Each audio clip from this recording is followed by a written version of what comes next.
تمہاری قوم میں کوئی بزرگ نہیں ہے. انہوں نے کہا ہماری قوم میں ایک بزرگ ہے, وہ جنگل میں جا کے اللہ اللہ کرتا ہے, بس اتنا بڑا بزرگ ہے کہ وہ ساری دنیا چھوڑ دی اس نے. تو وہ ٹی وی کا اینکر تھا, اس نے کہا کہ میں جا کے اس سے انٹرویو لیتا ہوں. تو جا کے اس سے انٹرویو لیا کہ بھئی تم سنا ہے کہ تم بہت بڑے اللہ والے ہو, تم جنگل میں اکیلے رہتے ہو. اس نے کہا ہاں بھئی ہم جنگل میں اکیلے رہتے ہیں. حیرت کی بات ہے, بھئی یہاں کیوں رہتے ہو؟ بھئی یہ دنیا سے میں نے جان چھڑا لی ہے, دنیا کچھ بھی نہیں, اللہ اللہ کرتا ہوں. پوچھا کہ بھئی تو تمہیں یہاں جنگلوں میں جانوروں سے ڈر نہیں لگتا؟ اس نے کہا ہم کو اللہ سے ڈر نہیں لگتا, ان جانوروں سے کہاں ڈر لگے گا. آج کل اس قسم کے بھی بزرگ مارکیٹ میں. یہ صرف لطیفہ برائے لطیفہ نہیں ہے. نماز کی پابندی نہیں ہو رہی ہے بھائی, جو آدمی نماز کی پابندی نہیں کرتا اس کا مطلب وہ اللہ سے, بولو نا بھائی, نہیں ڈرتا. حلال و حرام کی پرواہ نہیں ہے, جھوٹ بول رہے ہیں, اور معلوم نہیں کیا کیا ہو رہا ہے. ابھی میں زیادہ بولوں گا تو آج کل ویسے ہی عاملین نے میرے خلاف ایک محاذ بنایا ہوا ہے.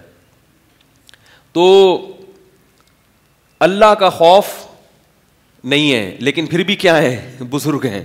تو ہمارے یہاں عجیب سی تعریف ہو گئی ہے بزرگ کی کہ بس جو ذرا ایک حلیہ دیکھا جاتا ہے, اس کا گیٹ اپ دیکھا جاتا ہے. بھائی بزرگ کا مطلب یہ ہے کہ فرائض واجبات پورے کرتا ہو اور گھر والوں کے حقوق بھی, بولو بھائی, پورے کرتا. گھر میں آئے مسکراتے ہوئے چہرے کے ساتھ, بیوی بچوں کو ٹائم دے.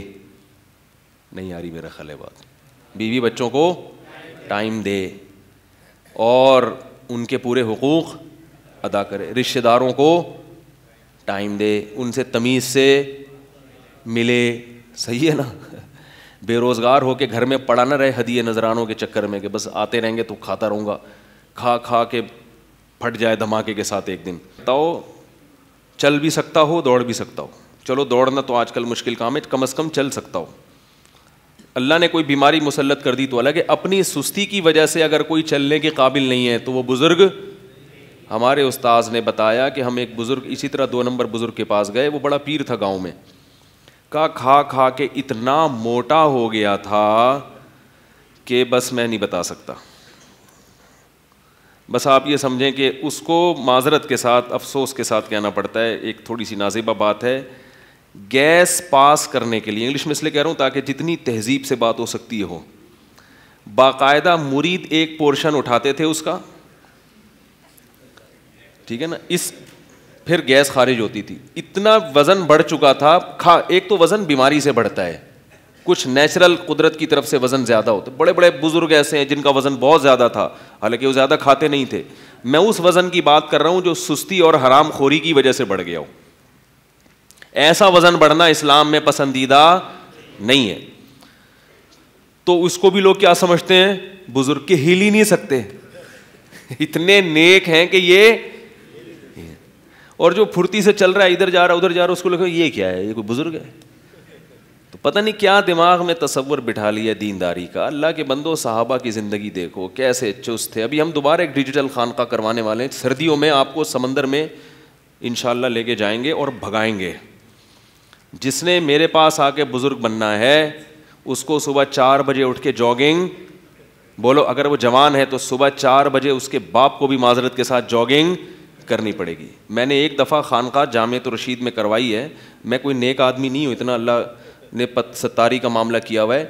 تو اس میں ہم نے 3 دن کی خانقاہ چلائی تھی, اور میری نیت اپنی اصلاح بھی ہوتی ہے یہ ذہن میں نے پہلے ان تمام اپنے مریدوں کو جو تھے ان کو بتا دیا کہ یہ پیر اور مرید سب اس میں برابر ہیں. پیر کا درجہ ویسے تو زیادہ ہوتا ہے نا. میں نے کہا یہ اس خانقاہ کی, اس کو آپ بدعت کہہ لیں یا کچھ بھی کہہ لیں, نئی خانقاہ کی ہم بنیاد رکھ رہے ہیں. اس میں جو پیر کا مقام ہے وہی کس کا مقام ہے, مریدین کا بھی. اب سوال میں پھر تم پیر کس بات کے, وہ بھائی ہم ذمہ دار ہیں, امیر ہیں. بھائی جب بھی ایک جماعت ہوتی ہے تو ایک امیر ہوتا ہے نا, تو ہم اس لحاظ سے اپنے آپ کو پیر کہہ, کیونکہ پیر نہیں کہوں گا تو پھر مانیں گے نہیں لوگ. امیر کی نہیں مانتے, پیر کی مان لیتے ہیں لوگ. جب جس کو پیر نہیں مانتے نا اس کی مانتے نہیں ہیں. تو اس لیے میں نے کہا فرض یہی کریں کہ میں کیا ہوں, پیر ہوں. باقی میں نے کہا میں یہ خانقاہ اپنی اصلاح بھی ہوگی اور آپ کی بھی ہوگی. اب وہ سمجھ گئے کہ اب اصلاح میں اب ہمیں یہ مراقبہ ہوگا پھر محاسبہ ہوگا. میں نے کہا کسی نے مراقبہ محاسبہ کیا مجھ سے پوچھے بغیر اچھا نہیں ہوگا, ٹھیک ہے نا. یہ ہوگا کہ آپ نے صبح 4 بجے اٹھنا ہے, اور جامعہ کے قریب ایک گراؤنڈ ہے, بہت بڑا گراؤنڈ ہے, اس میں طلبہ فٹ بال کھیلتے ہیں. اس گراؤنڈ میں آپ کو صبح 4 بجے جاگنگ کرنی پڑے گی, میں بھی کروں گا آپ کے ساتھ, میں اپنی اصلاح کے لیے, کہ تاکہ مجھے بھی تو ضرورت ہے نا کہ بھئی اصلاح ہو. تو وہ کہہ رہے یہ کون سی اصلاح ہو رہی ہے صبح جاگنگ؟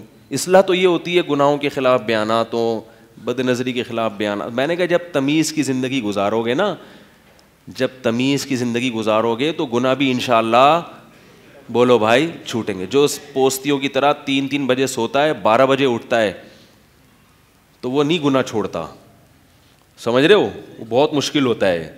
تمیز کی زندگی ہوگی تو خود بخود انشاءاللہ گناہوں سے اللہ بچنے. مفتی طارق مسعود صاحب کے بیانات سننے کے لیے youtube.com/مفتی طارق مسعود کو سبسکرائب کریں, اور اگر آپ لائیو ویڈیو کو کبھی بھی مس نہیں کرنا چاہتے ہیں تو سبسکرائب کرنے کے بعد بیل آئیکن پہ کلک کرنا مت بھولیں. جزاک اللہ.